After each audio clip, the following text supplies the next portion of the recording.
Seguimos nuestra ronda de comentarios en el día de hoy.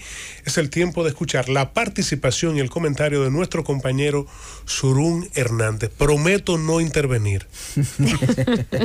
Gracias, Jesús Nova, que el Señor te bendiga. Pero lo queremos, la gente que sí. sepa. Surún es de los más queridos aquí. Cuidado si el más. Bueno, miren, señores, como todos sabemos, hace aproximadamente algunas 6 semanas, a partir del 22 de abril, fue arrestado el artista urbano Rochi RD, pues acusado de abusar sexualmente de una menor que a la sazón tiene 16 años. Tipificación que está contemplada en el artículo 331 del Código Penal. Mucha gente se preguntó, pero ¿y por qué necesariamente tiene que existir violación sexual de parte de una menor que en principio admite que de manera voluntaria se acostó con un adulto? Hacia una menor. Violación hacia una menor. Sí, perfecto. Se acostó con una menor y esta menor, pues en principio lo hizo de manera voluntaria.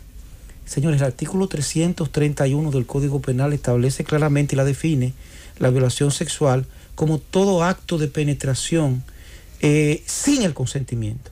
Y sin el consentimiento, evidentemente, tiene que incluir la fuerza física, la amenaza, la coacción, pero también tiene que incluir necesariamente aquellos casos donde la víctima no está en condiciones intelectuales, en condiciones psíquicas de dar el consentimiento. Este precisamente es el caso de las menores de edad. Señores, una niña menor de 18 años, escuchémoslo bien todos, no está en condiciones legales, en condiciones intelectuales de conocer la naturaleza de una relación sexual y por vía de consecuencia, evidentemente, adulto que se acueste con una menor de 18 años, aunque esta menor diga que sí, que dio su consentimiento, eso es violación sexual. ¿Qué aconteció en ese caso? Bueno, el Ministerio Público presentó una solicitud de medida de coerción sobre la base de varios elementos probatorios. El primer elemento fue la declaración de la madre contenida en una denuncia, donde acusaba directamente al cantante. En segundo lugar, un certificado de análisis forense donde aparecía una declaración de la menor diciendo que se había acostado o había tenido relaciones sexuales con ese artista urbano. Y en tercer lugar, y además certificaba el análisis forense la ocurrencia de actividad sexual en esa menor. Esos elementos fueron los que presentó el Ministerio Público para pedir a un juez, al juez de la jurisdicción permanente, 23, 24 de abril, pues prisión preventiva, y efectivamente a la luz de eso, pues se lo concedió. Y en este momento hay que recordar en qué etapa se encuentra ese proceso. La solicitud de medida de coerción en virtud de los artículos 226 y siguientes del Código Procesal Penal requieren pues no un rigor, el rigor propio de juicio, sino en primer lugar probabilidad de relación inculpatoria entre una persona y un crimen y esa relación. Pero ese sedazo no es tan estricto y por eso precisamente el juez no exige mucho, porque el objetivo principal de esa etapa, ¿cuál es? 2 objetivos fundamentales, aunque son 3 a partir de la reforma de 2015. En primer lugar, garantizar la presencia del imputado en todas las etapas del proceso. Eso es lo primero. Si no hay otra forma de garantizarlo, porque en este momento hay que recordar la presunción de inocencia. Y si tú eres inocente es porque tú tienes que pagar carcelante. Eso es lo que dicen los garantistas. El segundo elemento es para proteger a la sociedad. Y esto ocurre en casos de crímenes violentos. Evidentemente, si tú matas a una persona y hay elementos que así lo indican, óyeme, lo lógico es que tú estés trancado, porque o tú puedes seguir matando o te pueden matar a ti. Eso es lo que establece la norma. Y el tercer elemento que fue incluido a la luz de la reforma del 2015 fue el asunto de evitar que se destruya la prueba. ¿Qué sucede?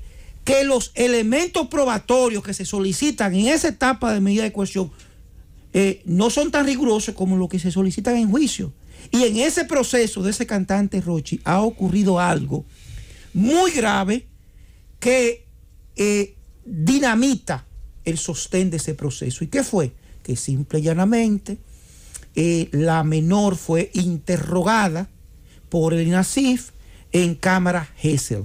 Cámara Gesell es un ambiente, es un lugar, es una oficina, una oficina con un ambiente controlado, donde es dividido en dos, una parte donde están las personas que hacen las preguntas, que están detrás de un cristal unidireccional, es decir, que esas personas ven a la menor, pero la menor no ve a esas personas.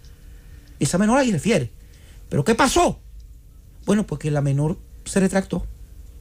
La menor, la supuesta víctima de violación sexual por parte del cantante urbano, se ha retractado. Con el agravante de que el único elemento que es incorporable al proceso es precisamente las declaraciones levantadas a través de ese procedimiento, que cuenta en primer lugar con el principio de legalidad y contradictoriedad, que eso es fundamental porque los abogados de Rochi estuvieron ahí cuando estuvo siendo interrogada. Y este caso no sería tan grave si no estuviéramos en presencia de un certificado forense que establece actividad sexual antigua, lo que evidentemente crea una situación nueva en ese proceso que erosiona de manera considerable el caso y la teoría fáctica planteada por el fiscal acusando a Rochi.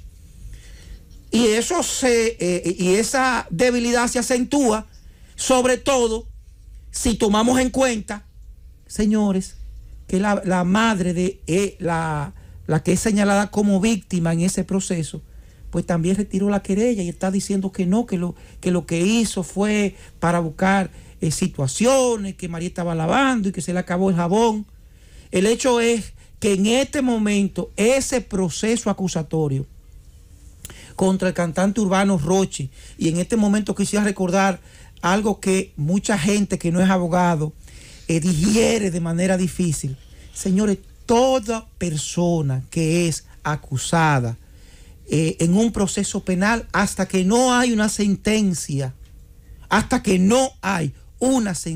definitiva, la Constitución le presume inocente. Y esa inocencia debe ser destruida sobre la base de elementos probatorios incorporados al proceso de manera legal, tan fuertes que la destruyan más allá de una duda razonable. Por eso, esa declaración de esa menor, pues da al traste en gran manera con las posibilidades del Ministerio Público y crea una presión bastante fuerte respecto a los jueces por las características de ese proceso, reitero. Si estuviéramos en un caso donde existieran otros elementos probatorios, quizás el Ministerio Público estaría en condiciones un poquito más holgadas de presentar su caso al juez de la instrucción, porque recordemos que independientemente de que se envió a Najayo, estamos en la etapa de la instrucción, la etapa donde el fiscal en principio tiene que levantar los elementos probatorios, presentarlo a un juez y decirle a ese juez, hay suficientes elementos para un juicio de fondo. Pero si esos elementos no son suficientes, señores, lamentablemente en este caso o lamentablemente o afortunadamente, dependiendo de la parte donde usted esté, porque uno dice lamentablemente para aquella persona que entiende que es responsable, pero a lo mejor la gente que defiende a ese artista, a Rochi RD, entiende que es favorable, porque en todo litigio, en todo proceso, hay una parte que gana y otra parte que pierde, y eso definitivamente es lo que tienen que enfrentar los jueces en los distintos procesos. Vamos a verificar cuál va a ser la interpretación que en este caso van a tener los jueces de la Corte de Apelación, el juez de la instrucción, ante una situación que debilita de manera considerable un proceso que llamó la atención de tanta gente, que llamó la atención de esta sociedad, que muchos de los cuales estuvieron denunciando determinadas conductas, pero la justicia se maneja en función del debido proceso que implica que en un litigio ese fiscal que no tiene fe pública tiene que presentar un caso debidamente sustentado por los elementos probatorios que sustenten su acusación. Llévatelo, Francis.